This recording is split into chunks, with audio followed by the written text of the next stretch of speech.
precious blood's atonement. Then I repented of my sins and won the victory. Oh, victory in Jesus, my Savior forever. He sought me and bought me with his redeeming blood. He loved me ere I knew him, and all my love is to him. He plunged me to victory beneath the cleansing flood. I heard about his healing, of his cleansing power revealing, how he made the lame to walk again and caused the blind to see. And then I cried, dear Jesus, come and heal my broken spirit. And somehow Jesus came and brought to me the victory. Oh, victory in Jesus, my Savior forever. He sought me and bought me with his redeeming blood. He loved me ere I knew him, and all my love is to him. He plunged me to victory beneath the cleansing flood.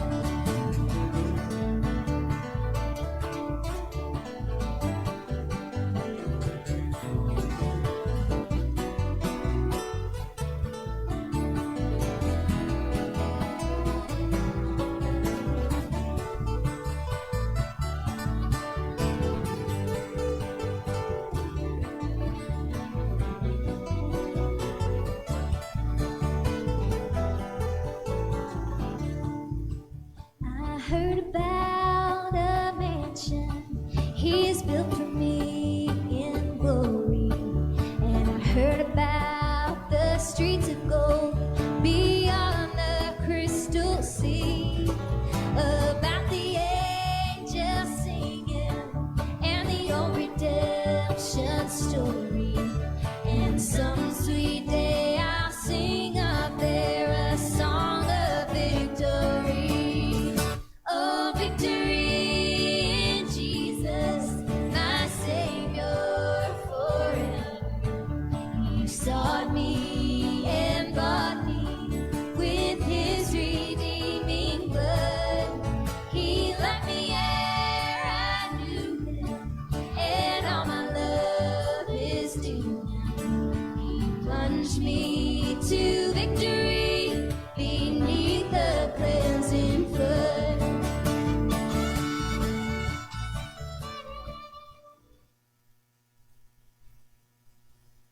Okay, magandang umaga po sa bawat isa. Magandang umaga rin ho maging sa ating mga kapatid at kaibigan na kasama live via online. At tayo ho ay nagpapasalamat sa Diyos. As of now, ay marami tayong mga kapatiran na may ubo, may sipon, yung iba ay may lagnat, may trangkaso.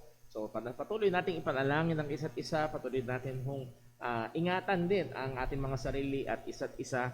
At we have expected ho na talagang apektado ang atin pong gawain ngayong umaga. But we pray and hope na tayo patuloy na magkakasama sa pagsamba sa Panginoon, sa pag-aaral ng salita ng Diyos.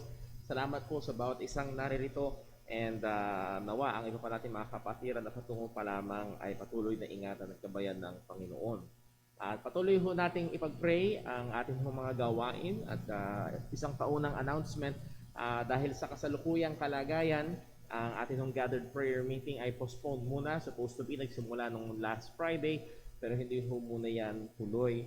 At wait for further announcements. We are praying, Lord willing, come February ay magawa na ho yung ating gathered prayer meeting. But again, ay tingnan pa rin ho natin yung sitwasyon. Pag-pray ho natin, tawa patuloy ho tayong ingatan at gabayan ng Panginoon sa mga decision makings po na ito. Pero as of now, tayo ho ay magsimula sa ating gawain ng pag-aaral ng salita ng Diyos at hiningan natin na tayo ho ay pangunahan ni Brother Gab sa ating hong pag-awit.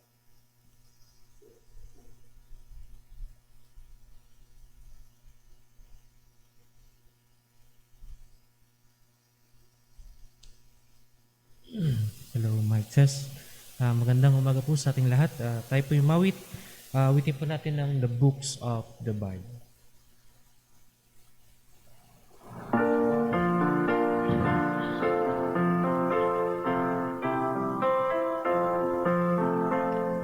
Genesis, Exodus, Leviticus, Numbers, Deuteronomy, Joshua, Judges, and Ruth, First and Second Samuel, First and Second Kings, Chronicles,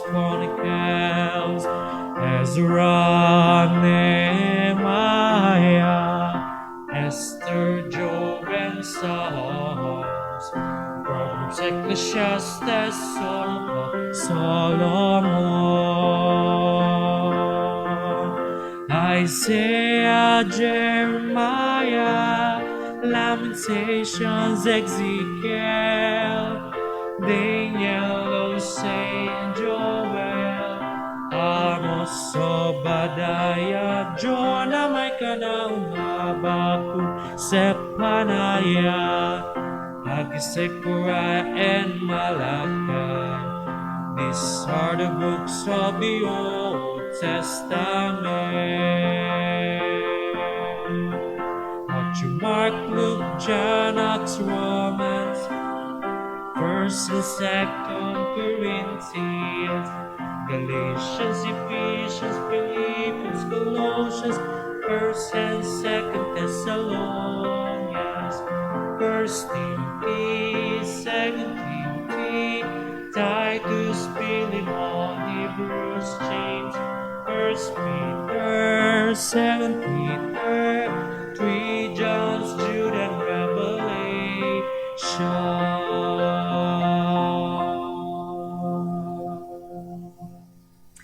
Tayo po ulit sa Panginoon. Awitin po natin The Solid Rock.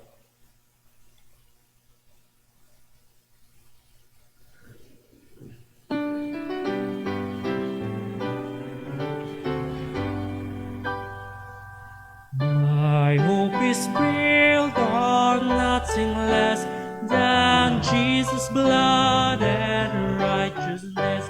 I dare not trust the sweetest frame, but only lean on Jesus' name. On Christ the solid rock I stand, all other ground is sinking sand. All other ground is sinking sand. When darkness seems to hide His face, I rest on His unchanging grace. In every high and stormy gale, my anchor holds me in the wind. On Christ the solid rock I stand, all other ground is sinking sand. All other ground is sinking sand.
Amen. Purihin po ang pangalan ng Panginoon. And again, welcome po sa atin hong gawain ngayong umaga. At isang muling medyo malamig-lamig. Parang unti-unti na agad nawawala ang lamig ho ng atin hong panahon.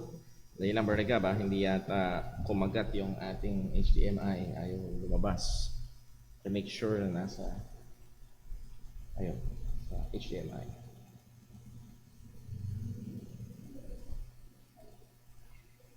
Oh, no signal.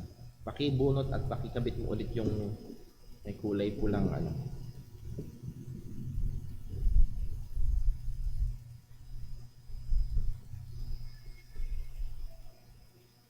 So, ulitin natin ulit.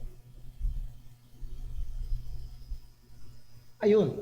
Okay, so tayo ho ay magsimula sa ating pag-aaral na yung umaga. And again, we are studying about the doctrine of the Holy Spirit. At isa ho, we should be reminded ng katotohanan na ang pinaka-aktibo, if we should analyze it more critically, ang pinaka-aktibong persona ng Trinidad sa buhay ng mananampalataya ay walang iba kung hindi ang banal na Espiritu. Siya ang nakatahan sa atin, siya ang humuhubog sa atin sa wangis ni Kristo. At sa pamagitan niya ay naglilingkod tayo sa kapangyarihan ng Banal na Espiritu, naglilingkod tayo sa Panginoon, and He is very much active sa buhay ng mga mananampalataya. But sad to say, ay merong napakalaking misunderstanding sa doktrina patungkol sa Banal na Espiritu, kung sino ba siya, ano ba ang gawain niya.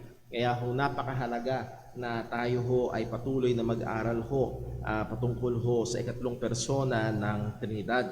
So tayo ho ay manalangin muna sa Panginoon, hingin natin ang kanyang gabay at liwanag para po sa ating pag-aaral ngayong umaga. Let us pray.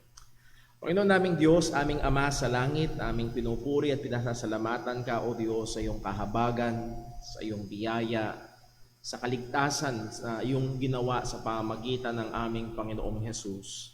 Salamat, Panginoon, sapagkat alam namin na sa pagitan mo at sa amin ay merong kapayapaan dahil sa aming Panginoong Hesukristo.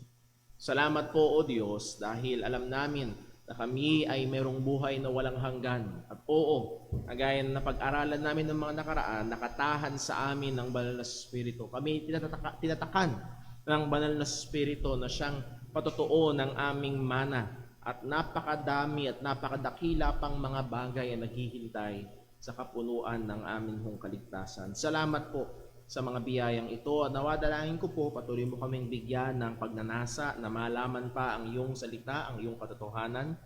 Hindi para magpayabang, hindi para ipagpagtalo sa iba, kundi o Diyos upang lalo ka naming makilala, lalo ka naming masamba at mapaglingkuran sang-ayon sa iyong kalooban.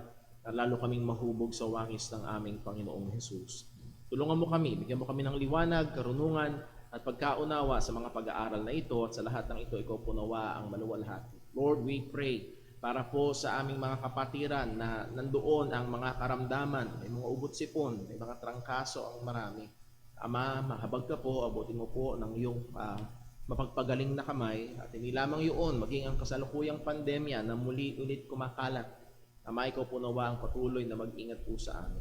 Lord, ikaw pong patuloy na maluwalhati sa lahat ng ito. Dalangin namin sa ngalan ng aming Panginoong Jesucristo. Amen. Okay, so dumako po tayo sa ating pag-review. And pinag-aralan po natin ang Banal na Espiritu, ang kanyang relasyon within the Trinity. And nandun yung equality, but nandun pa rin yung distinction, patay-pantay, pero nandun yung pagkakaiba nila, they are different persons.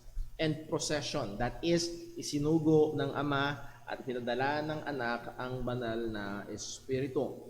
The work of the Holy Spirit in the world. Nakita ho natin na hindi lamang sa church, kumikilos at aktibo ang banal na Espiritu, hindi lamang sa mga Kristiyano, but in all that has been created by God. Andun pa rin yung common grace na maging sa mga hindi mananampalataya ay kumikilos ang banal na Espiritu at kagaya nga sinabi ng isang theologian, in short of salvation.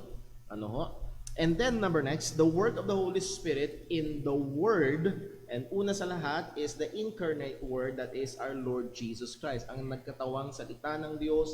In the beginning was the Word, and the Word was with God, and the Word was God, and the Word was made flesh. At nakita natin mula sa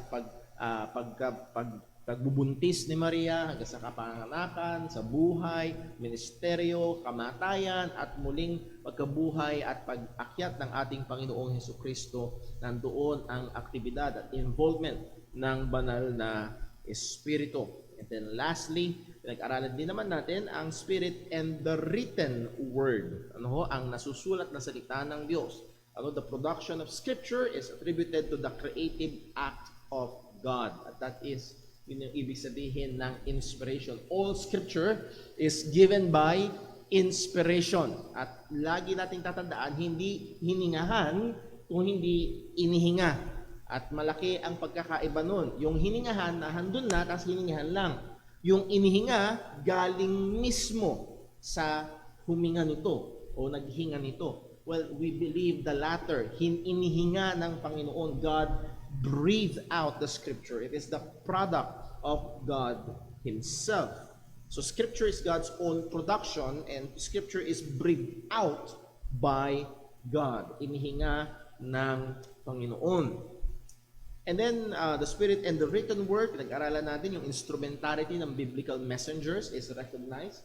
Hindi natin ikinakaila yun. Instrumento talaga ang mga tao. So, sinulat ng mga tao. If you remember, isa sa mga mahalagang tandaan is dual authorship. The primary author is the Holy Spirit. Holy men of God spake as they were moved by the Holy Ghost. And then meron secondary authors, those holy men who spake, and those are the prophets and the apostles and all the people na ginamit ng Panginoon para sa kanyang salita ay masulat. There is the superintendence of the process by the Spirit to produce a more sure word of prophecy. At dito mas-safeguard yung tinatanong, kung sulat ng tao, edi may mali. Kung sulat ng tao may error, well, wala, because they spake as they were moved by the Holy Spirit. Ano ho? Hindi lamang yung kanilang bibig ang ikinilos, kung hindi maging yung mga sirkumstansya, maging yung kanilang mga kalagayan, yung kanilang mga temperamente, lahat ng ito ay soberanong kinilos at inayos ng ating Panginoon para maibigay sa atin ang kanyang salita. At sa mga napakahalagang application nito ay therefore no audible voice, no dream, no visions, and no angelic messengers can be considered as above Scripture. And if I may add, no religion or religious leader. Walang relihiyon, walang leader ng relihiyon na mas mataas kaysa sa Biblia, sapagkat ang Biblia ay salita ng Diyos. The authority of the Scripture is the authority of God Himself, sapagkat ito'y salita ng Panginoon. So, anumang mga boses, anumang mga panaginip, mga pangitain na kiniklaim ng iba, or mensahe mula sa anghel na kiniklaim ng iba, none of this is above Scripture. Dapat lahat ay suriin, lahat ay tignan. Puntahan lang natin, wala ho dito sa ating slide, pero isang mahalagang talata na hindi natin dapat makalimutan ay Isaiah chapter 8. Isaiah chapter 8. Wala lang ho sa atin hong slides po yan, pero if you have your Bibles, pwede nyo hong buksan sa Isaiah chapter 8. Verse number 20, anong sabi ho ni Isaiah? To the law and to the testimony. Saan na dapat pumunta? Well, that is to the Scriptures, to the law and to the testimony. If they speak not according to this word, it is because there's no light in them. So, sino man ang nagsasalita, be it an angel, ano yung anghel sa panaginip ko? Well, we always should go back to the law and to the testimonies. We go to the Word of God. They are not above, but should be put under sa salita ho ng Panginoon. So, ito ho ay isang bagay na kailangan nating laging alalahanin at mapaalalahanan sapagkat Filipinos by nature are superstitious. Pag nag-claim ng pangitain, madaming ang mabilis maniwala sa mga bagay ho na ito. So muli, ang standard, ang pamantayan, ang otoridad ay walang iba kung hindi ang salita ng Diyos.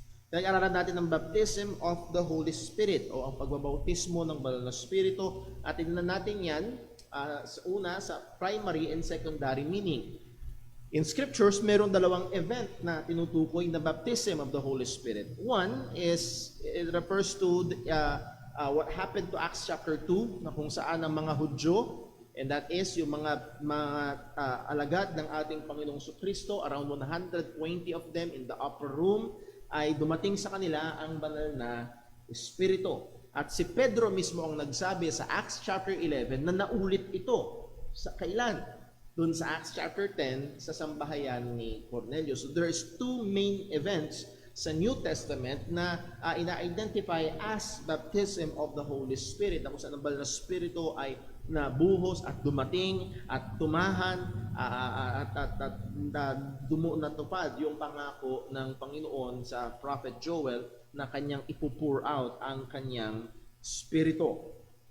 And then after that, ay yun namang bautismo ng banal na Espiritu na kung saan inilalahok ang lahat ng mga mananampalataya sa iglesia ng ating Panginoong Hesukristo or sa katawan ng ating Panginoong Hesukristo. So that's why nakita natin sa salita ng Diyos na ang lahat ng Kristiyano, 1 Corinthians chapter 13, 1 Corinthians chapter 12, ay lahat ng Kristiyano ay nabautismuhan ng banal na Espiritu sa katawan ni Kristo. So we are all baptized. So there is no Christian that is not baptized by the Holy Spirit. So hindi ito is pangalawang eksperyensya na nakalaan para sa mga, alam niyo yun, high level, mataas na level ng Kristiyano. No, kung ang isang tao ito na Kristiyano, siya ay totoong nabautismuhan ng banal na Espiritu.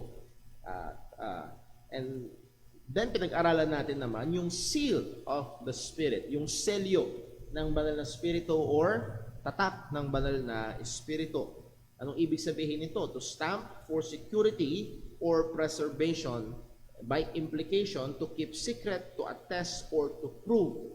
Panatilihing sigurado or may security, nagpapakita ng preserbasyon, nagpapakita ng pagmamay-ari, at pagpapakita ng commitment and guarantee. Yun yung pinapakita, iba't ibang pinapakita ng word na seal or stamp.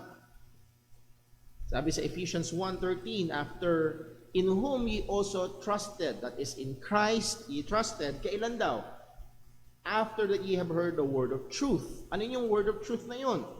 Lahat ba ng doktrina sa Biblia? Well, not particularly, kundi the gospel of your salvation. So yung word of truth na kailangan mo nang mapakinggan at sampalatayanan ay ang ebanghelyo ng kaligtasan. Ang sabi, in whom also after that ye believed. So yung tinutukoy ditong pagtitiwala, pananampalataya kay Kristo ay pananampalataya at pagtitiwala sa ebanghelyo ng kaligtasan. Ano daw ang nangyayari? Ye were sealed with that Holy Spirit of promise. Pagkatapos daw manampalataya, pagkatapos magtiwala kay Kristo sa ebanghelyo, ang daw ang sabi, ang Kristiyano, ang taong yun na nanampalataya ay sinelyuhan o tinatakan ng banal na Espiritu. Ano daw itong banal na Espiritu na ito na tinatak? Which is the earnest of our inheritance. At kung naalala niyo ho, ay binigyan natin ng pansin yung salitang earnest. Ano ibig sabihin ng earnest? Paunang bayad. Kumbaga down payment. Sinabing down payment, halimbawa, 10,000 ang halaga, nag-down payment ka ng 1,000, yun yung una, at meron pang parating na 9,000. Nakuha niyo ba? Yung 1,000 na yun, yung una na yun ay sumisimbolo na seryoso ka, at nagagarantya yun na sa yun, and then meron pang parating. At ang banal na Espiritu ay yun. Siya ay paunang bayad, earnest, paunang blessing ng kabuuan ng kaligtasan na meron tayo. So ito ho ay naggagarantiya na may darating pa. At hindi po pwede na pumalya. Hindi po pwedeng hindi maranasan at pwedeng hindi dumating yung kabuuan ng kaligtasan. That's why isa ito sa mga napakagagandang talata na nagpapakita ng seguridad ng ating kaligtasan. Ang kaligtasan hindi maaaring mawala sapagkat ang sabi, which is the earnest of our inheritance, hanggang kailan daw? Until the redemption of the purchased possession unto the praise of His glory. Sino daw yung may inheritance? The earnest of our inheritance. Sino yung may mga mana? Well, verse 13. Yung mga nagtiwala. Yung mga totoong sumampalataya sa Ebanghelyo. At yun daw mga totoong sumampalataya sa Ebanghelyo ay tinatakan ng banal na Espiritu na siyang paunang bayad o patunay ng kabuuan ng ating mana hanggang kailan? Until the redemption of the purchased possession. Hanggang sa kunin ng Panginoon ang kanyang biniling pagmamayari unto the praise of His glory. So this seal is until that time. Hindi pwedeng mawala, hindi pwedeng ma-unsealed until that time. So muli ho, ito ay isang magandang talata at basihan ng kasiguraduhan ng ating hong kaligtasan or security ng ating kaligtasan. So there is a universal coverage of all believers in the sealing of the Holy Spirit. So ito universal. Muli, walang Kristiyano na hindi sealed of the Holy Spirit. This is not something na mangyayari after some time pagkatapos maligtas. No, hindi ito isang bagay na muli, kagaya ng paniniwala ng iba sa baptism of the Holy Spirit, ay na-experience pagkatapos mong i-commit ang buhay mo kay Lord. Alam mo yon, Kristiyano ka pero hindi ka committed, and then pag committed ka na, doon ka nasiselyuhan ng, again, that is not biblical. Ang assumption dito ay kapag ikaw ay nanampalataya, you are sealed. It is cause and effect, and the one cannot be there without the other. Kung walang seal, walang faith. Kung may faith, sealed. Yun ho ang kaisipan na dala-dala ng talatang ito. Anong biblical na posisyon? The sealing of the Holy Spirit is that objective blessing of salvation. And again, objective, hindi yan subjective, hindi yan magkakaiba sa bawat isang Kristiyano. Pare-pareho ang bawat Kristiyano sa bagay na ito, which focuses on the Holy Spirit as the initial blessing. Initial blessing. And muli, kung ang banal na Espiritu ay initial lamang, para initial payment, meron pang kasunod, again, hindi natin kayang imaginein kung gaano ka-ingrande, kung gaano kalaki, kadakila, kaganda ang kaligtasan na inilagay o inilaan sa atin ng Panginoon, yung kapunuan nito ng experience natin, o yung tawag nga ng mga theologians, the consummation ng ating home salvation. Initial blessing and the guarantee of what is yet to come. Garansya yun na may darating.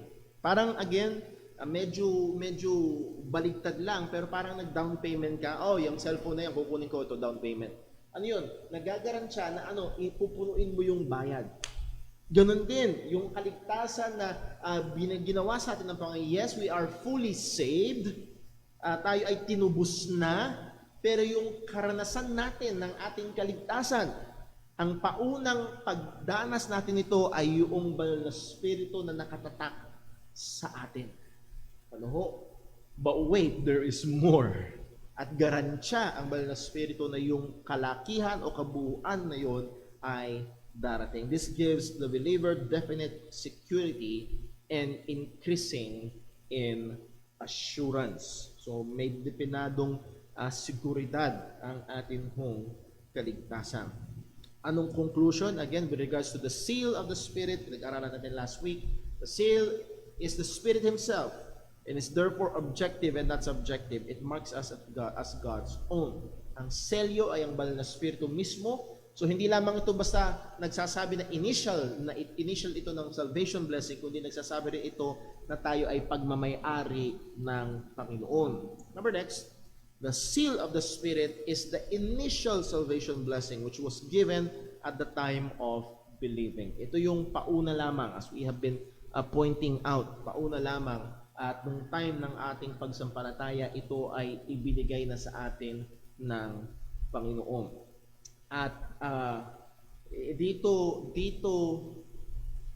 kinakapos at dito lubhang deficient ang napakaraming mga prosperity gospel teachers and preachers na kanilang tinitignan ang relasyon sa Panginoon at blessings ng pagiging quote-unquote Kristiyano daw ayon sa kanilang pamantayan, at na masusukat yun sa yung mga meron ka sa buhay na ito.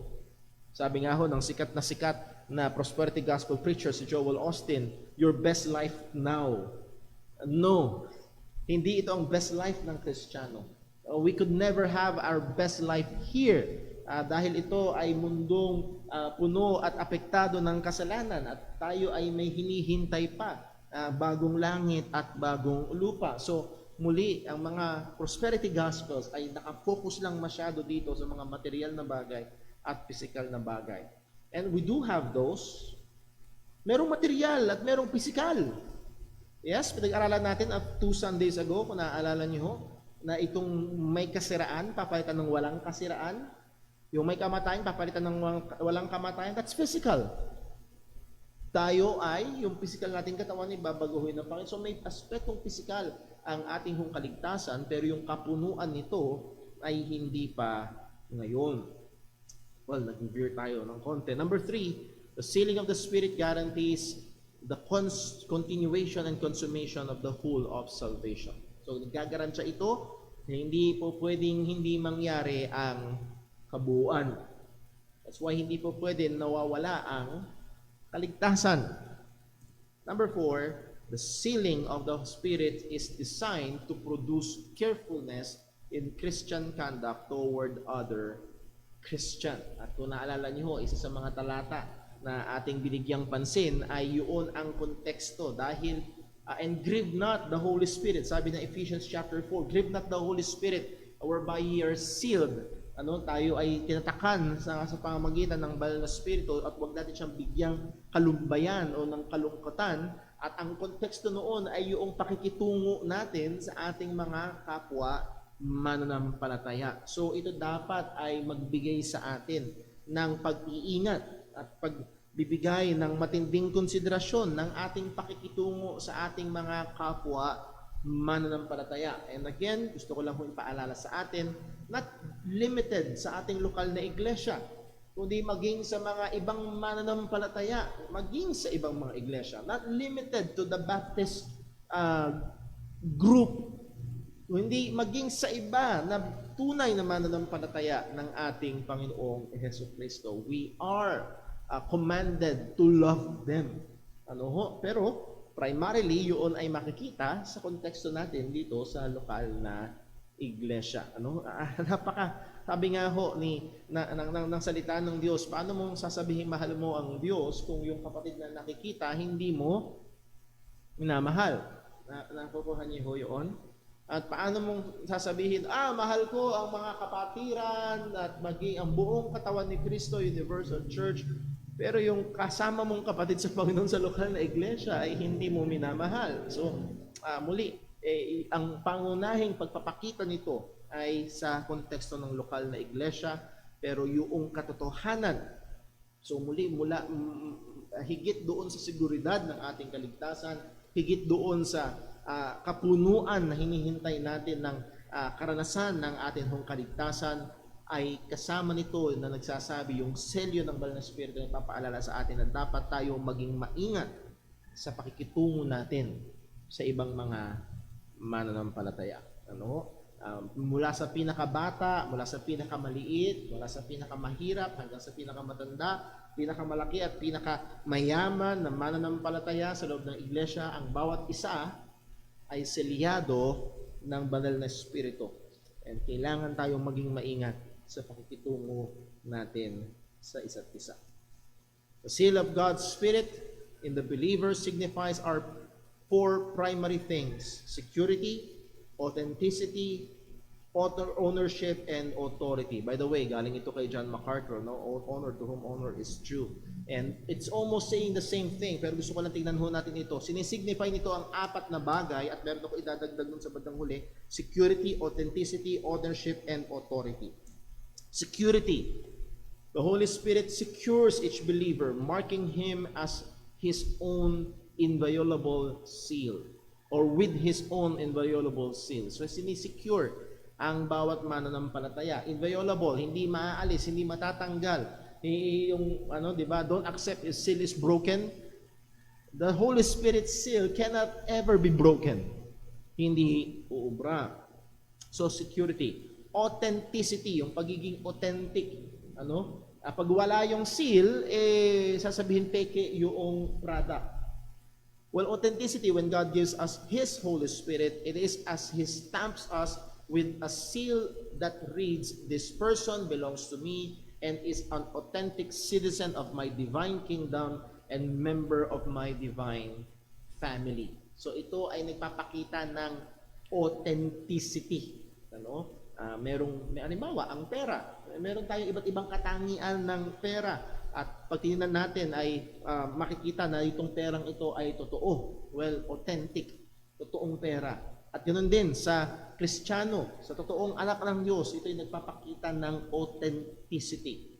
Hindi yung ating religion ang nagpapakita ng authenticity.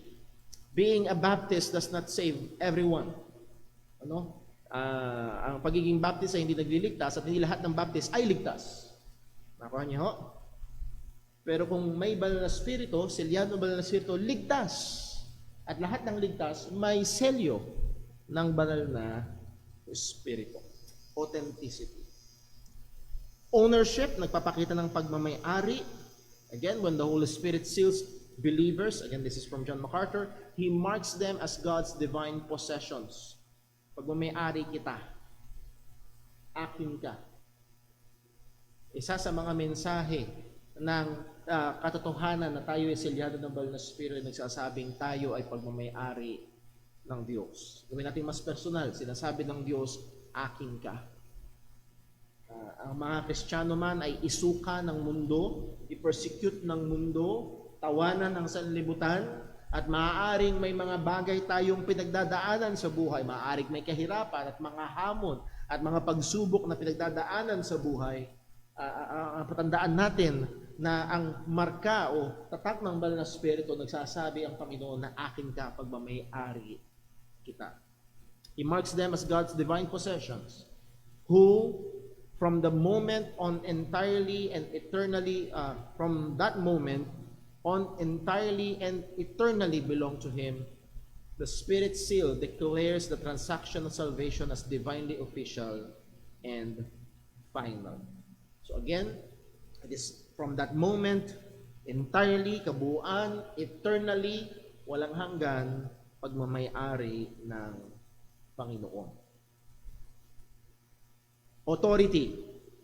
When Christians are sealed with the Holy Spirit, they are delegated to proclaim, teach, minister, and defend God's Word and His Gospel with the Lord's own authority.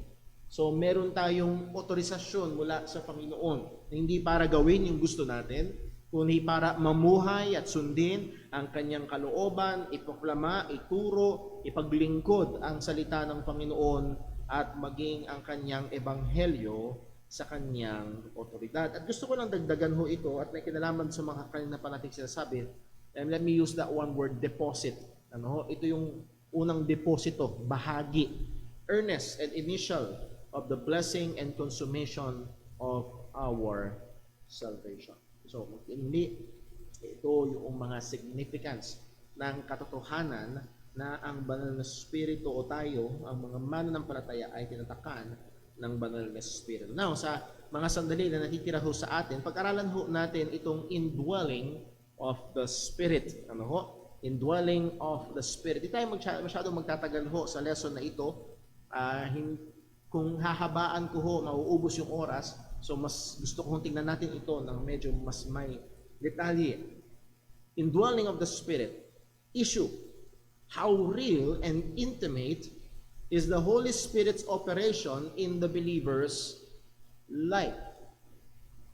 How real and intimate. Gaano katotoo at gaanong kapos ang salitang intimate. Gaano kalapit. Pag sa mag-asawa, pag sinabi mong intimate, gaanong ka-sweet. Yung intimate relationship ng mag-asawa. At ganoon din, yung banal na spirito na tinatak sa atin at yung banal na spirito nakatahan sa atin, gaano ka-totoo at gaano ka-close, kalalim, kaganda itong relasyon na ito na meron tayo sa banal na spirito o ng banal na spirito sa buhay ng mga mananampalataya. Now, ang current stress or madalas na dinidiinan ay ito. The dominant note today is power in terms of wonders and miracles. No? Sinasabi nila ang presensya ng banal na spirito, ang intimacy ng banal na spirito, ang realidad ng banal na spirito ay makikita sa pamamagitan ng mga miracles, wonders, signs. Kaya yung iba ay speaking in tongues. Naalala ko ho, hindi ko sasabihin kung sino, may nagkwento lang sa akin. Siya ay umaattend noon sa isang grupo na may speaking in tongues. At minsan daw, sabi ng leader nila doon sa group, practicein natin. Practicein natin ang speaking in tongues. Ready? La la la la la la la la la la. Ayun, parang choir nagpa-practice. Kita practice pala yun. Again, pinapakita nito yung kawalan ng katotohanan ng mga bagay na ginagawa ho nila. At ito yung kinaklamor, ito yung pinagnanasaan na mangyari. Alala ko, sabi ho ng aking kaibigan, si Brother Omar Cruz IM, ang sabi niya, siya daw ay dating umaattend member ng isang Pentecostal group church dyan sa Gawidyaan. At ang lahat daw sa paligid niya, nag-speaking in tongues, kung ano-anong tunog ang lumalabas. Sabi niya, gusto ko rin, ba't wala? Hinihintay niya na bagbis niya, may lumabas. Wala, ba't ganun? Silang lahat, kung anong tunog ang lumalabas. At ito yung kinaklamor nila, ito yung gusto nilang mangyari. So this is the dominant note today. Wonders, miracles, signs, lalo na itong sinasabi nga na speaking in tongues. Point. No word captures more fully the intimacy of the Holy Spirit in and with the believer than the word indwelling. Halimbawa, si Brother Gab at si Kuya Tristan ay magkaibigan. Ganong kalapit kayo magkaibigan? Sabi ni Tristan, nakatira ako sa kanila. Oo nga, mukhang matinding pagkakaibigan yun, gaano katindi, gaano kalalim, gaano kalapit, gaano, let me use again the word sweet, itong relasyon ng banal na spirito sa mananampalataya. Well, that word indwell. Nakatahan ang banal na spirito sa atin. Sa Old Testament, the Old Testament use ng salitang dwell or dwelling, general use nito, meaning literally house. Pag sinabing, that's my dwelling, the dwelling place, ito ay patungkol sa tahanan or isang building na kung saan tinitirahan. Or by extension, ginagamit yung salitang family or yung patungkol ito sa family, clan, or tribal unit. Halimbawa ay House of Judah. That means the clan of or the unit or the family of the house of Judah. Isa yun sa binibigyang pansin. Again, this is just how that word dwelling or house is used sa lumang tipan. Well, pagdating sa religious use, be it in the Old Testament or much more in the New Testament, it pertains to temple. That is, it is here that God is pleased to localize His presence. Maging sa lumang tipan, alam natin na si Haring David nagnasang ipatayo ang tahanan ng Panginoon, ang templo ng Panginoon, pero hindi siya pinahintulutan ng Diyos. Ang ginamit ng Diyos para matayo ang templo ay si King Solomon. And doon sa templo na yon sa Jerusalem, doon nakatahan ang ang kalwalhatian ng Diyos. Doon bumababa ang tinatawag na Shekinah glory, yung presence ng Panginoon. That's why all over the Old Testament, lalo na sa Book of Psalms, makikita natin marugdog na pagnanasa ng mananampalataya sa templo. Huwag natin isipin na gustong-gusto lang nila yung architectural design ng templo. Doon napakaganda ng architectural design ng templo. Hindi na sinasabi, ay gusto ko sa templo. Mahal na mahal ko ang templo dahil napaka-cozy at napaka-komportable sa templo. Masarap matulog, masarap tumira sa templo. O nandun sa templo yung best friend ko, nandun sa templo yung crush ko. No. Kaya nila gustong-gusto ang templo, kaya napakabigat ng templo sa lumang tipan sapagkat yun ang sumisimbolo sa presensya ng Panginoon. Doon naka-indwell yung presence ng Panginoon. Now, huwag nating kaligtaan, hindi ibig sabihin hindi omnipresent ang Panginoon, pero doon niya sabi nga dito sa ating lesson, it is here that God is pleased to localize His presence. Yes, He is omnipresent, but He localized and manifests. Pinapahayag niya yung kanyang presensya doon sa templo. Point is this theme of God's dwelling in the temple that the New Testament applies to the Holy Spirit, and if I may add, in the believer. Ito yung kung paanong yung konsepto ng templo sa lumang tipan at doon nakatahan, nakalocalize ang presensya ng Panginoon at doon nagpapahayag ang Panginoon. Well, ito rin yung tema ng indwelling ng Banal na Espiritu sa mga mananampalataya. So tingnan lang ho natin ang ilang mga talata ho na may kinalaman dito o katotohanan na may kinalaman dito. Note, so una, the Holy Spirit dwells in the church. Now, this is somewhat in contrast doon sa dominant emphasis na madalas inia-apply ngayon sa panahon natin, which is individual temples. Christians are indwelled by the Holy Spirit. And it is true. It is true. Pag-aaralan natin yan. Lord willing, next Sunday.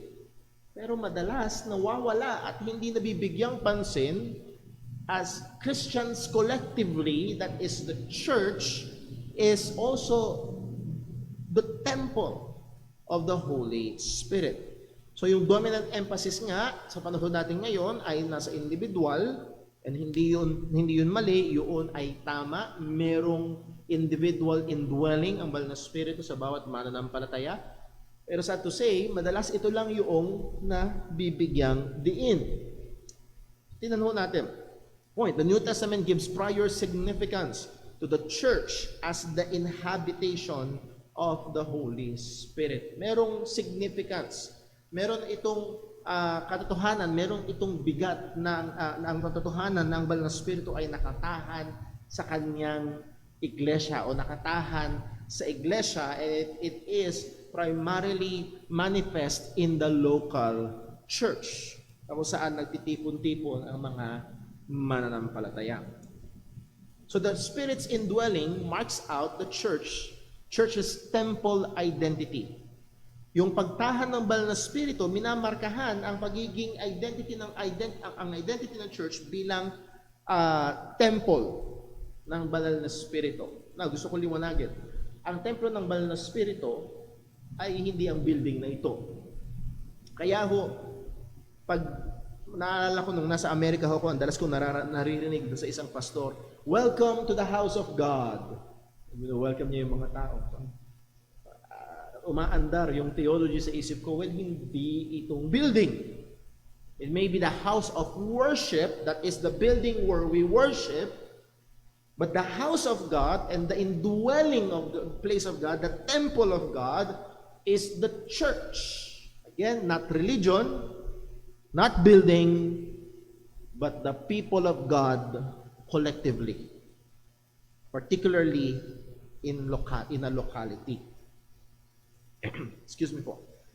So the Spirit's indwelling marks out the church's temple identity. Sa 1 Corinthians 3 verse 16. Dito muna tayo at medyo titignan natin maging yung konteksto ng 1 Corinthians 3 verse 16. Ang sabi ni Apostol Pablo, know ye not that ye are the temple of God. Take note of the pronoun ye.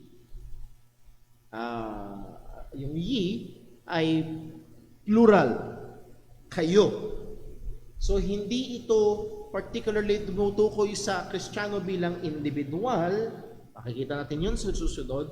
Pero ito ay pumapatungkol sa mga Kristiyano bilang isang iglesia.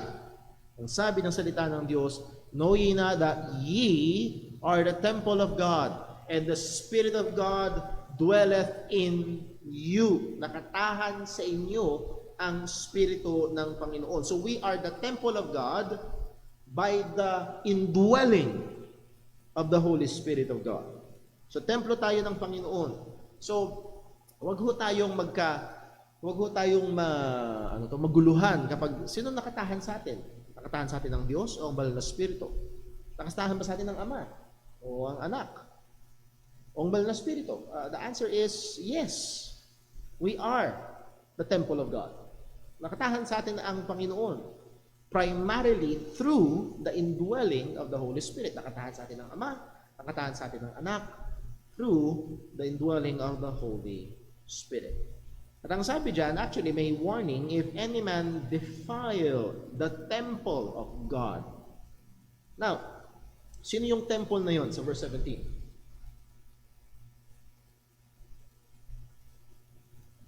Sino yung temple na yon? Sa verse 17. Balikan nyo sa verse 16. Ye. Ye are the temple of God. Verse 17, if any man defile the temple of God. Bakit ko binibigyan din ito? Dahil for many years, lalo ng mga bata pa akong mananampalataya, magito pa lang sa pangangaral ng salita ng Diyos, madalas ko itong ginagamit, itong verse na ito, at ina-apply ko agad individually. O templo ka ng banal na Espiritu, huwag mo dapat i-defile yung templo na yan, yung katawan na. Doon may katotohanan doon. Pero that's a very wrong interpretation and application nitong verse na ito. Hindi yun ang primary na interpretation. Yung temple of God na tinutukoy sa verse 17, na hindi dapat i-defile, ay yung tinutukoy sa verse 16, ye. Not an individual, but believers collectively as a church. If any man defile the temple of God, him shall God destroy, for the temple of God is holy, which temple ye are. Kayo yun. Kayo yung templo ng Panginoon. So tingnan natin ito, no? Tingnan natin na medyo mas maunawaan natin yung sinasabi ho dito. Context. Anong konteksto nito? Paul is addressing the problem of church division. Tandaan ho natin, pag pinag-aralan natin ng 1 Corinthians, mula chapter 1 hanggang chapter 4, the primary dinidil na problema ni Pablo is the problem of division in the church. May pagkakahati-hati.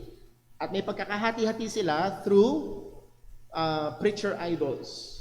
Ang sabi sa verse 4 ng chapter 3, for while one saith, I am of Paul, and another, I am of Apollos, are ye not carnal?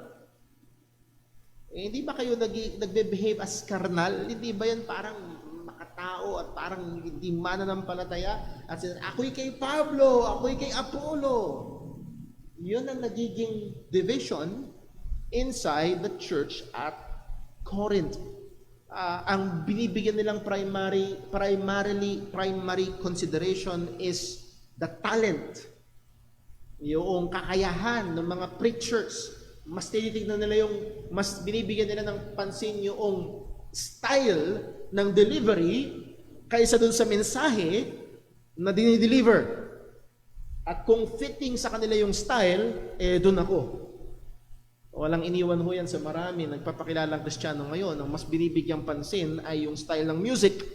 May halaga, okay? May halaga yung delivery, pero hindi yun yung primarily mahalaga. May lugar ang music sa church, but that's not the primary na dapat bigyan ng konsiderasyon. So, yun yung nangyayari sa church at Corinth. Sabi sa verse 5, Sabi ni Paul, who then is Paul and who is Apollos?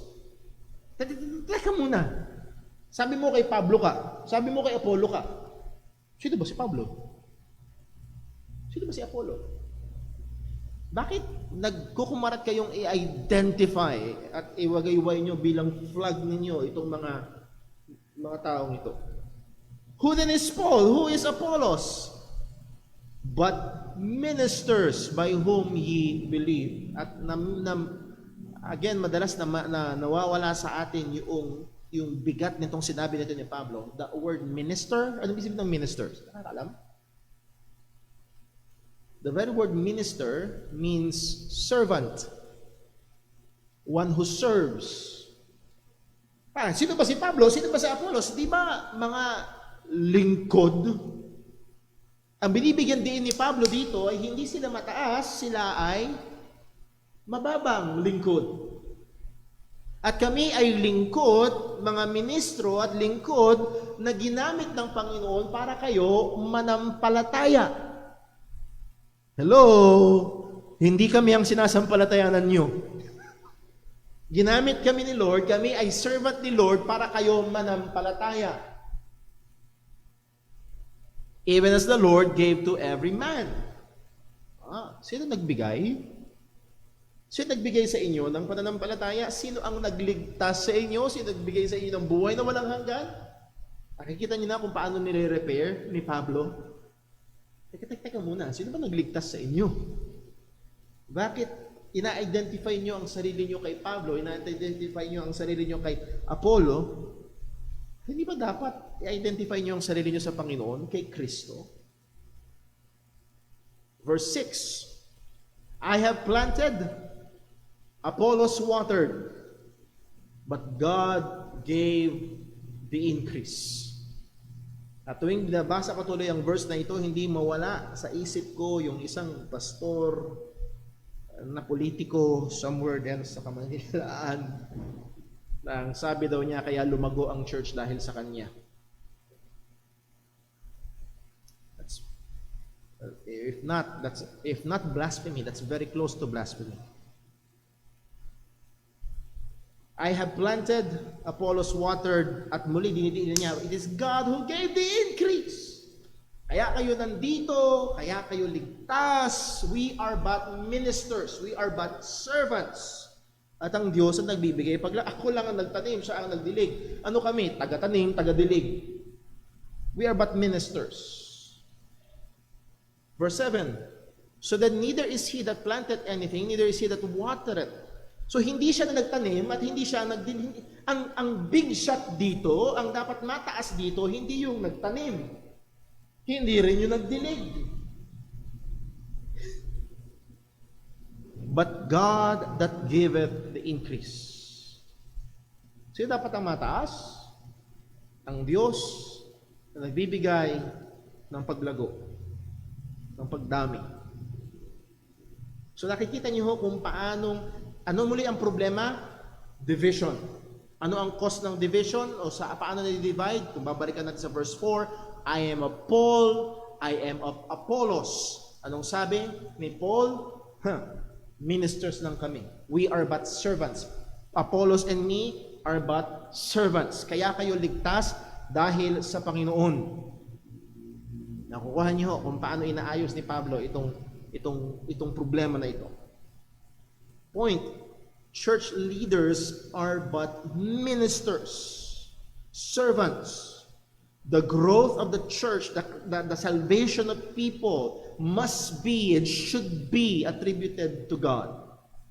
Dapat ibigay sa Diyos ang kalwalhatian. So dapat sa church, just hindi to preaching sa ngayon, pero hindi yung kami kay Brother Paul. No. Sana kilabutan kayo pag sinabi niyo. Ako kinilabutan ako nung tayo sa Panginoon.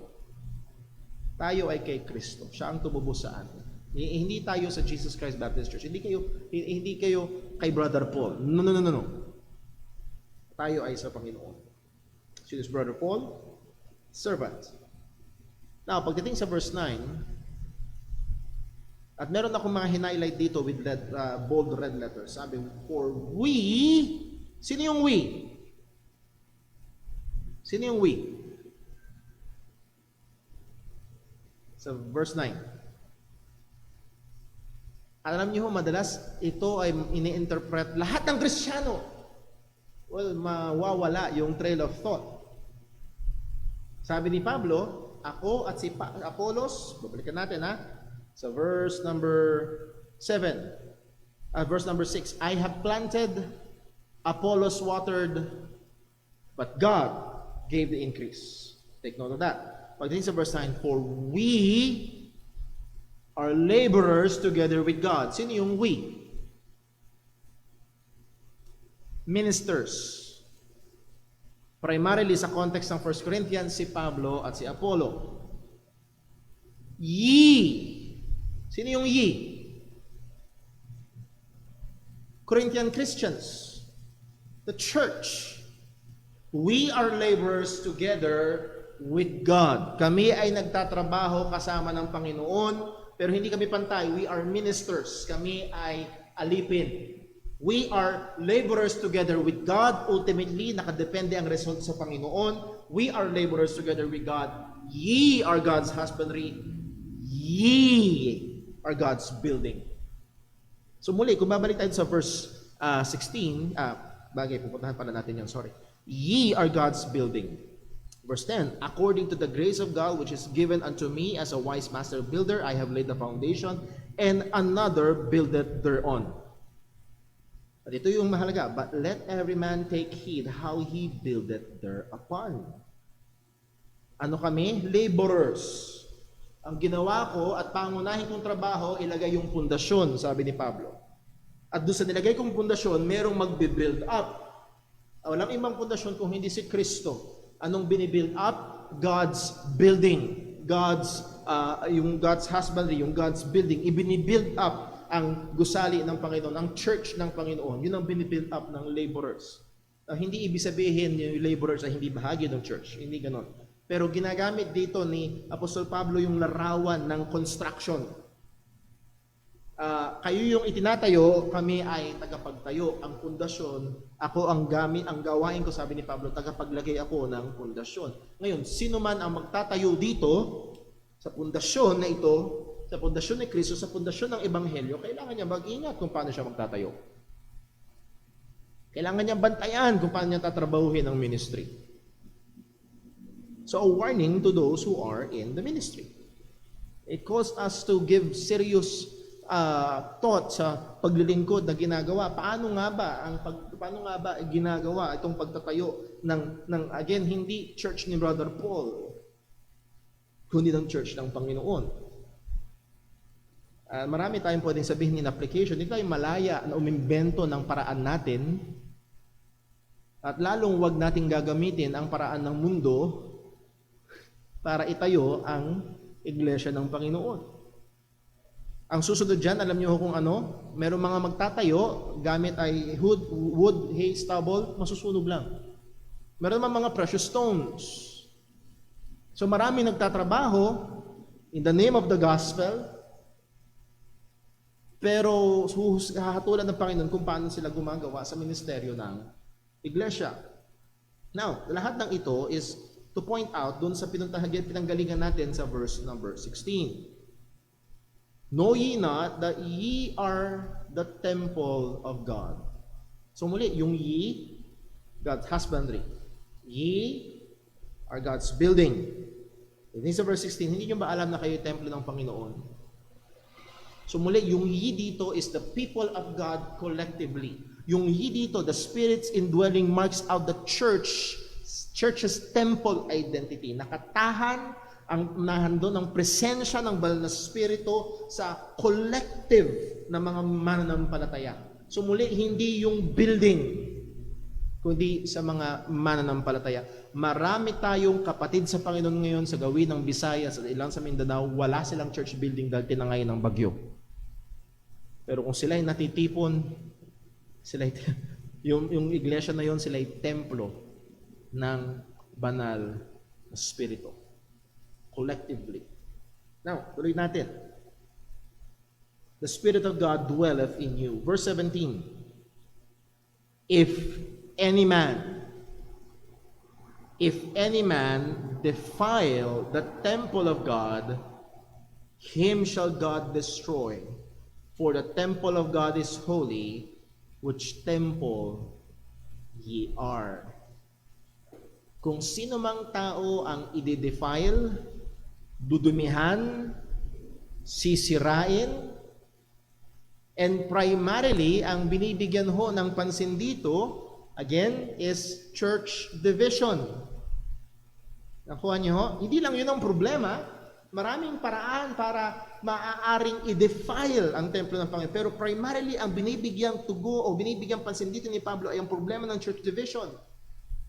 If any man will defile the church of God or will cause the church of God to be divided, hindi lang yun, pero primarily ito ang problema na dinidil ni Pablo.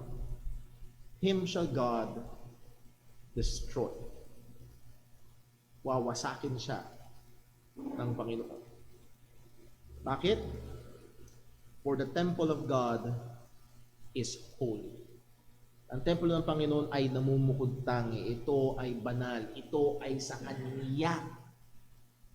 Hindi, ang church ay hindi sa kayo namang tao. Ang church ay hindi kay Brother Paul. The temple of God is holy. At sino yun? Which temple ye are.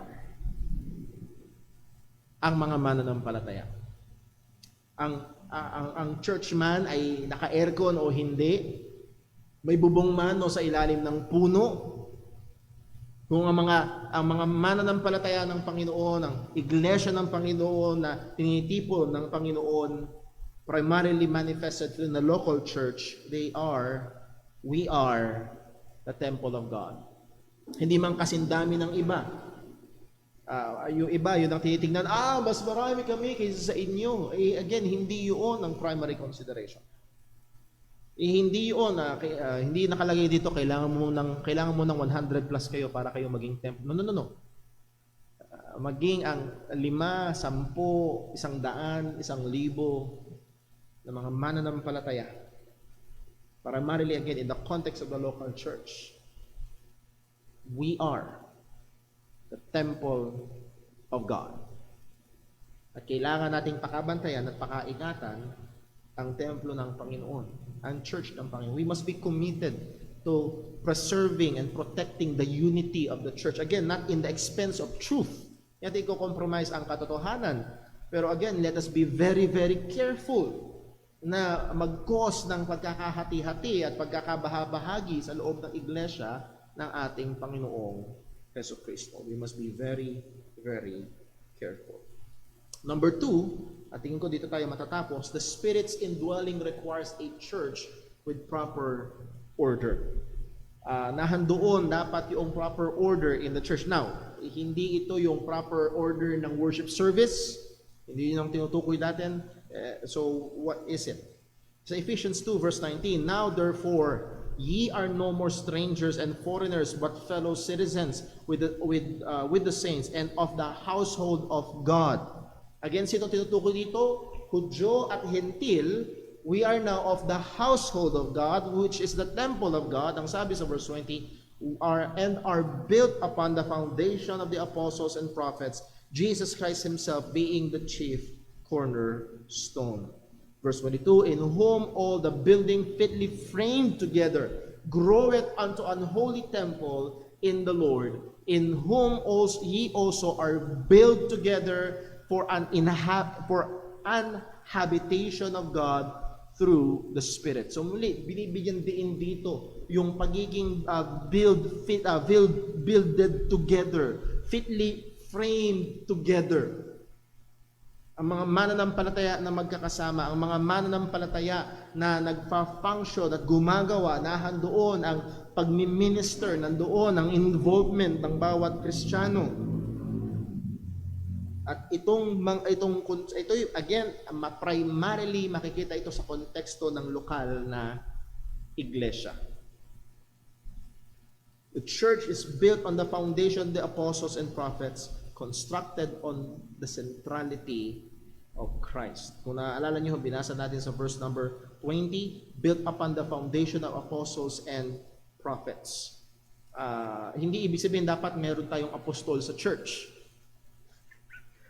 Which is, ang sinasabi niya, nasaan ang mga apostles? Where tapos na ang kanilang ministry. Well, saan natin nakikita yung kanilang mga katuruan? In the Word of God.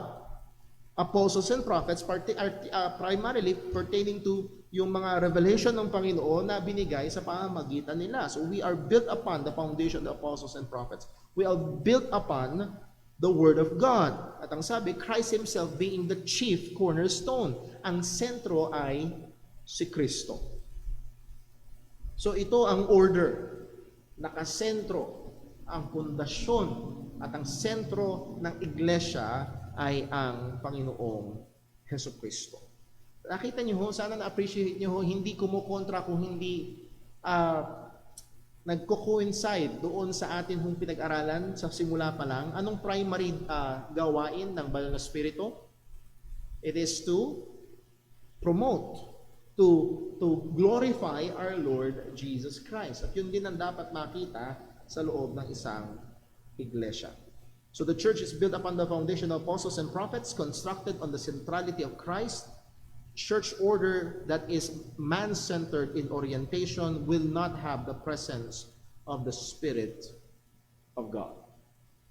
Again, hindi katulad sa individual na mananampalataya, nakatahan sa atin ang Espiritu ng Panginoon. Pero pagdating sa iglesia ng Panginoon, mag-ingat po tayo na hindi man-centered. Hindi nakasentro sa tao, lalong hindi nakasentro sa pastor. Kundi kagaya na nakita natin sa 1 Corinthians chapter 3 kanina, it is God, ang Panginoon, ang dapat na itataas. So dito ho matatapos yung ating lesson ngayong umaga.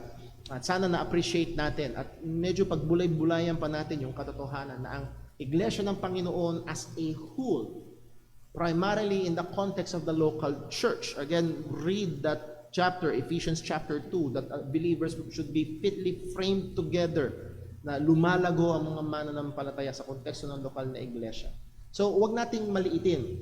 Alam ko ho, madalas nating sinasabi, hindi kailangan maging member ng local church to be saved. And that is true. That is true. Pero wag nating balewalain ang pagiging bahagi ng isang lokal na iglesia na kung saan natitipon ng mga mananampalataya. Why? Because it is the temple of God.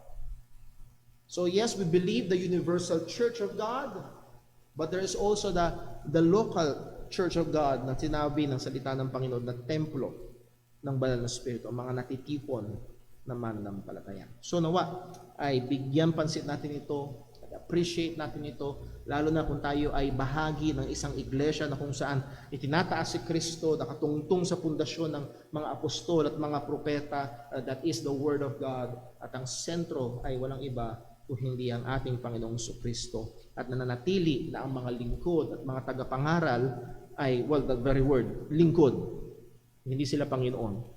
Ang mga pastor, ang mga mangaral ay manatiling ministers, that is servants of the church for the glory of God. So doon ho matatapos ang ating Sunday School. Baka ho merong may tanong. Nagkaroon yata tayo ng technical difficulty. Ano ho? Tingnan ko, may nag-text ho.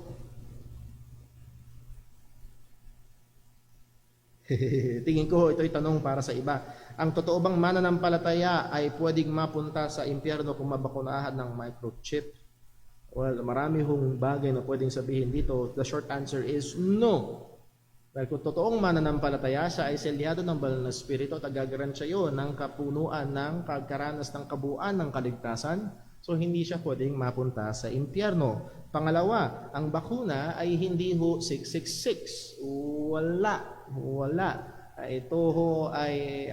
and again, wag ho kayo kabahan. We believe in pre-tribulational rapture. Bago lumabas yung tatak na yun ng 666, wala na tayo. Kinuha na tayo ng Panginoon. Kinuha ng Panginoon ang kanyang iglesia. And maraming pang pwede bagay na sabihin dito. So the short answer is no. Hindi tatak ng halimaw ang bakuna. Yun ho ay likha ng malikot na kaisipan ng iba at wala hong basihan salita ng Panginoon. Madami kasi, Pastor, wag daw magpabakuna kasi may microchips daw ng 666.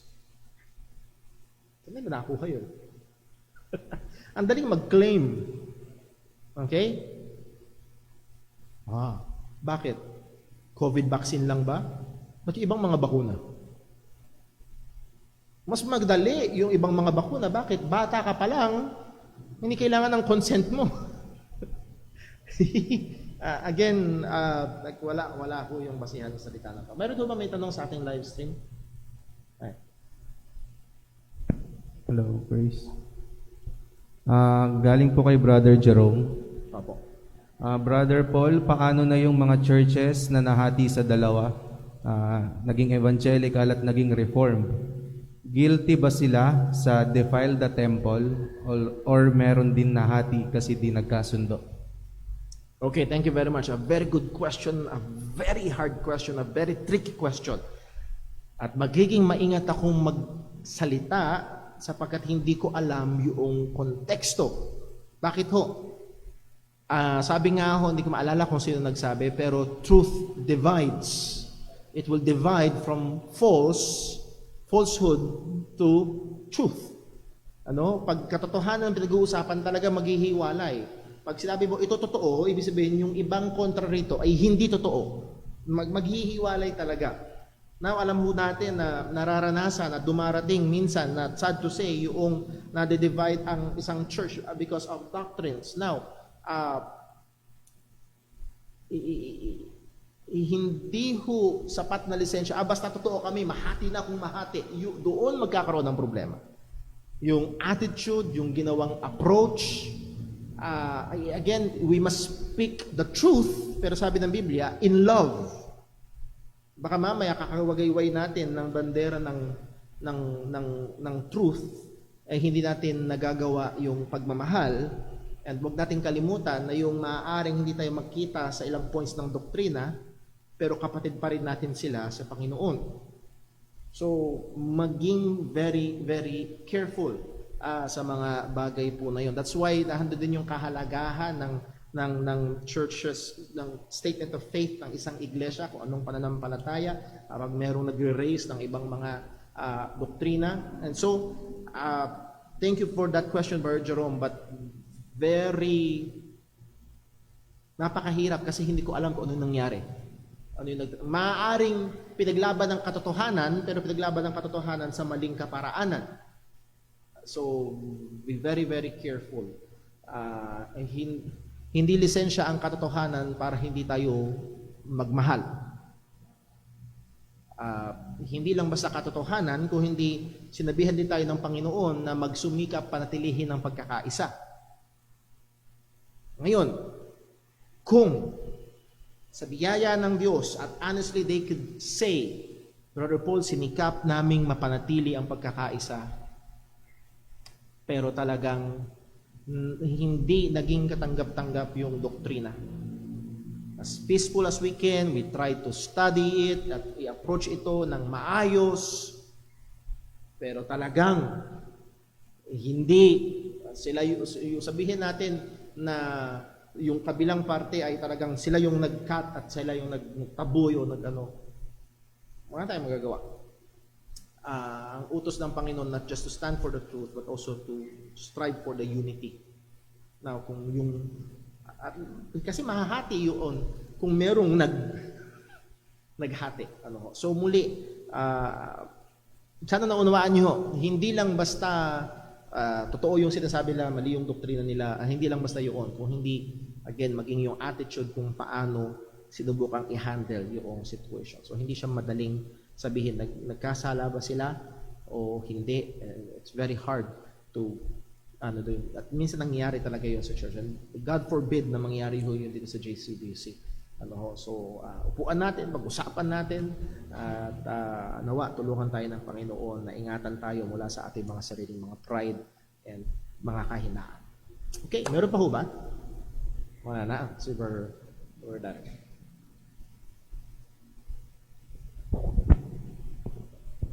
Morning po, Brother Paul.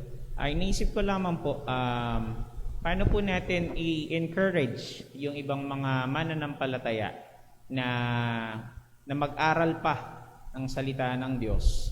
Gayong merong danger doon sa, kasi usually nga po na ang context do hindi palagi, pero usual context po ng division ng church, yung pag-defile ng temple ay yun nga po doon sa kadalasan sa doctrine, ano. Posible po kasi na naiisip ko na posible na maging worry ng isang mananampalataya sa kanyang pag-aaral ay baka mali yung doktrina na aking maaral at ma-defile ko ang temple or makapag-cause ako ng division sa simbahan dahil sa ganitong mga bagay. How do we encourage po ang mga mananampalataya despite ng ganitong danger? Siguro ho ang ma-advise ko ay una, kailangang ipagpatuloy yung pag-aaral. Yun ho ay utos ng Panginoon. But grow in grace and in the knowledge of our Lord and Savior Jesus Christ. We are commanded to pursue deeper, greater understanding ng mga katotohanan ng Panginoon. At tingin ko ho, mas maraming dinadalang problema ang kakulangan ng kaalaman kaysa sa karamihan nito. Yes, pag hindi na-handle ng tama, knowledge pop it up. So doon lumalabas nga at madalas yun na nagkakaroon ng devotion. So not devotion, but division. Not really of the truth, but the pride. So kailangan bantayan ho yun. So kailangan natin i-pursue. Now, gusto ko rin siguro isang matalinong gawin din naman ho ay to pursue knowledge in the community of believers. Hindi ako lang, mag-aaral lang ako. Kung hindi, wag natin ialis yung ating sarili. We are in the church. We are commanded to use our gifts for the edification of the church. At yung pursuit natin ng deeper understanding, it's not just for me, hindi lang para sa atin na marami akong alam, yes, para sa ating paglago sa personal nating pananampalataya, but yes, it is also to be utilized for the edification ng church. So, strive and maganda na merong komunidad. Make it a community project. Hindi lang ikaw mag-isa, kundi you strive with other believers at kung talagang pwede mong mapagtanungan, halimbawa, parang pambihira, parang yung nagiging pagkaunawa ko sa passages na ito, sa doctrine na ito, parang kakaiba sa madalas kong naririnig. Pwede kang makipagtalastasan. Humanap ka ng mga tao na talagang hindi ka makikipagtalo kung hindi makikipagtalastasan. Totoo ang sinabi ng obserbasyon ng isang theologian blogger na isang nagawa ng social media sa atin na hindi na tayo marunong makipagtalastasan. Mabilis lang tayo makipag-away. Pag yung pinost niya na doktrina ay taliwas sa tangan-tangan ko, ting! Sige, tirahan na. No, but look for people na, and salamat sa Diyos, sa biyaya ng Panginoon, ako meron mga kaibigan na pwede kami maupo at magkaiba-iba ng doktrina, pero pag-usapan ito nang hindi kami nagsasakalan ng isa't isa. So, again, iron sharpeneth iron. So, tingin ko magiging maganda yun, and hopefully, hindi pa sa labas, kundi maging inside the church, merong mga kapwa mananampalataya na may ganong pananaw. And also, not just that, expose mo yung sarili mo sa mga, hindi lamang sa mga buhay na Kristiyano, kundi maging sa mga patay ng Kristiyano. Hindi mo hukayin yung bungo nila, o hindi yung mga sulat nila. Meron tayong mga commentaries, meron tayong mga books na available na pwedeng magsilbing gabay. Again, ang final authority natin ay ang salita ng Diyos, but God has gifted the church with people with great minds, with great giftings upang maisulat, maipaliwanag ang maraming mga bagay sa salita ho ng Panginoon na magiging tulong po sa atin. So, study more, pero huwag natin kakalimutan nga, strive for the unity of the church pa rin, panatilihin pa rin yung pagkakaisa, at i-balance ho yung mga, or bantayan. Naalala ko, ito na babanggit ko yung word na balance, may naalala ako, ayaw nyo nung salitang balance. Bantayan natin ang mga bagay ho na ito. Minsan, tama yung warning ng isa, minsan, dahil tingin natin yung doktrinang tama ay tangan-tangan natin, ay parang nagiging lisensya na ito para mamukpok tayo ng ulo ng iba. Not so. Again, dalhin natin yung katotohanan ng may pag-ibig. So, hindi ko alam kung na-address yung yung tanong, pero maganda i-pursue yung deeper knowledge, deeper understanding kasama in a community of believers. Brother Paul, paano pag yung mga tao sa church namin ayaw mag-aral? Well, look for other Christians na maaaring naikwento ko na sa inyo ito noon. Si Brother Paul sa ministry ay hindi laging perfecto, malayo sa pagiging perfecto, pero merong time na gusto nang pumutok ni Brother, gusto nang sumabog, tutokso nang mamulpito. Pero salamat sa Diyos, binigyan niya ako ng ilang mga kaibigan, mga kamanggagawa na simpleng advice, Brad, magpasensya ka. Ang Diyos nga, ang haba ng pasensya sa atin eh. Magpasensya ka. At salamat sa Diyos doon sa simpleng advice lang na yun. And I believe isa yun sa ginamit ng Panginoon, ba't magkakasama pa rin tayo ngayon. So purihin ang Panginoon sa bagay ho. So tapusin ho natin ang ating Sunday School and let us close in a word of prayer. Panginoon naming Diyos, aming Ama sa langit, aming pinupuri at pinasasalamatan ka sa biyaya mo, sa mga karunungan na galing sa iyong salita. At patuloy na kaming tulungan.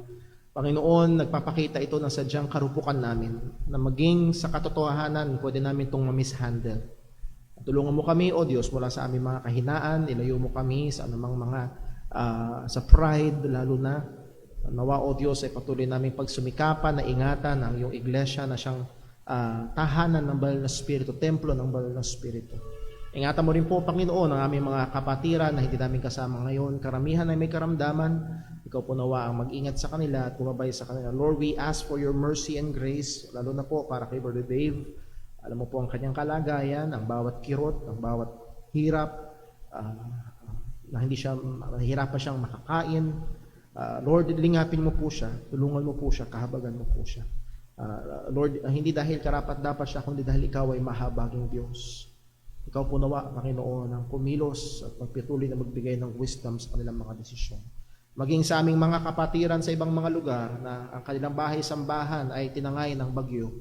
Lord, alam namin na hindi yun aksidente, alam namin na ikaw pa rin ang soberanong Panginoon at nawa sa kalagayan o sa kanilang sitwasyon ay lalong makita ang liwanag at lalong tumindi ang pananampalataya sa iyo. Sa ngalan ni Jesus po ang aming dalangin. Amen. Bago tayo sa ating break time, muli, observe natin yung ating health safety protocols. Please log in sa atin hong notebook para lang po for contact tracing purposes if needed. God bless po. Ingat po tayo. At break time po tayo.